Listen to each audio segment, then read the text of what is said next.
দর্শক, হঠাৎই বেড়ে গেছে ঝালমুড়ির দাম। আগে যেখানে ছিল 10 টাকা প্লেট, এখন সেটা 15 টাকা। এই প্লেটে 5 টাকা করে বাড়ার কারণ কি? এর পেছনের কারণ জানতে চাইবো একজন বিক্রেতার কাছে। ভাই, জি বলেন।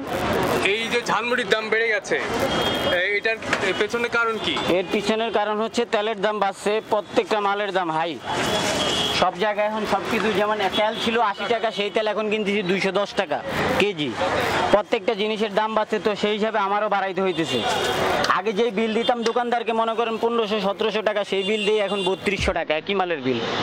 তো সেক্ষেত্রে আমার কি করার? মানুষ হিসাবে বলে যেমন এটা জুলুম হচ্ছে, এই দাম কেন রাখতেছেন, কিন্তু সে ওটা চিন্তা করে না যে প্রত্যেকটা মালের দাম ডাবল হয়েছে, সেটা তার চিন্তার বিষয় না। বলে অনেকে যে ভাই এটা অনেক জুলুম হয়ে যেতেছে, অনেক বেচা কিনি দাম বেশি রাখতেছেন, কিন্তু কি কারণে রাখতেছি সেটা সে যাচাই করতেছেন, অথচ সেও কিন্তু বাজার থেকে তেল কিনতেছে এই দামে। আবার অনেকে আইসা বলে যে হ্যাঁ ভাই মালের দাম অনেক বেশি, সব কিছুর দাম বেশি, তেলের দাম বেশি, আপনি কি করবেন? ঠিক আছে, অনেকে বলে। আবার অনেকে বলে যে ভাই এটা একদম জুলুম হয়ে যাচ্ছে।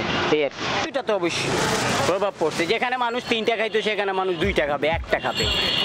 সে হয়তো বা সেই জায়গাতে অন্য কিছু খায় চলে যাবো, বা একটু পানি খায় পেটটারে কোনো রকম করে চলে যাবো, কারণ সে তো আগে খাইতো, মনে করেন একটা দেখা গেছে 2-3টা খাইতো, বিলাইতো 15 টাকা 20 টাকা, সেখানে এখন বিল আসছে 30 টাকা 25 টাকা, তার উপরে প্রভাব পড়তেছে না।